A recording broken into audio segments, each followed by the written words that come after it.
Takže čau lidi, já vás vítám u dnešního videa a dnešní video bude o tom, že bych se vám chtěla omluvit, že jsem teďka docela dost dlouhou dobu nevydávala videa. Neměla jsem prostě na to čas nějak. A ještě k tomuto videu jsem taky chtěla říct, že mám nějaké nové LPS, takže bych jsem vám chtěla ukázat, co by mohlo být v nových videích. Takže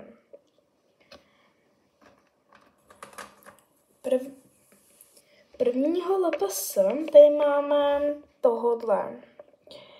Nevím, jestli je to pes nebo kočka, vypadá to spíš jako pes a podle mě je to taky pes, takže je to asi pes. Je to pes prostě. A už taky mám pro ní jméno, bude se jmenovat Laura.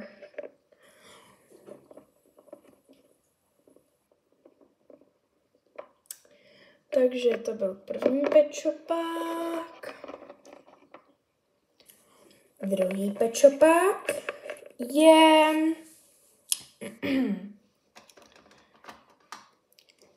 je tato koza, myslím, že to je prostě kozička. Koza. A pro ní teda ještě nemám jméno, takže jestli byste věděli pro ní nějaké jméno nebo něco, tak mi ho rozhodně můžete napsat do komentářů. A to je asi všechno.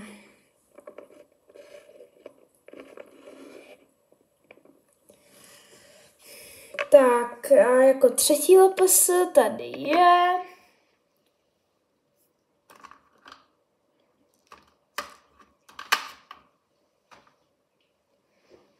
vydržte, musím ho najít.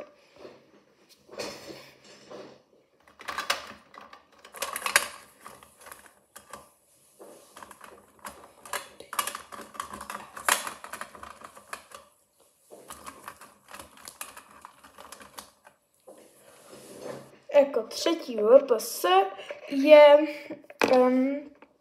tady tenhle.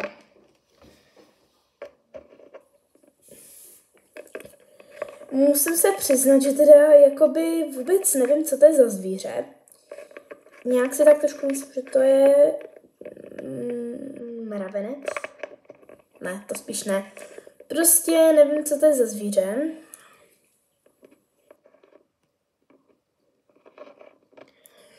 Žádný zvíře mi to nepřipomíná, anebo si prostě jenom nemůžu vzpomenout. No, každopádně jméno ještě taky nemá, takže zase pokud víte pro nějaké jméno, tak mi ho zase můžete napsat do komentářů. Tak a jako čtvrtého předposledního LPS tady máme tohle.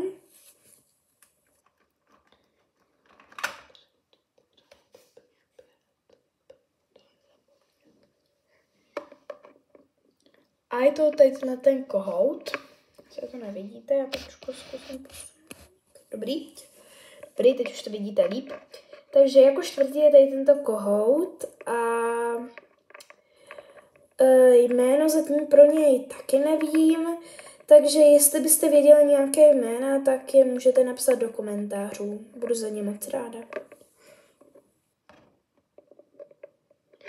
Tak a jako pátý poslední LPS tady je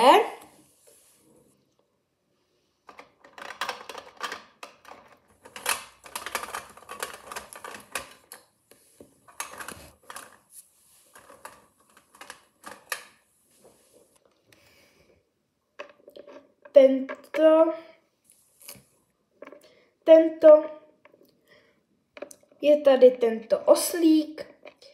Taky pro ní ještě nemám jméno, takže zase, pokud byste věděli nějaké jména, rozhodně mi můžete napsat do komentářů.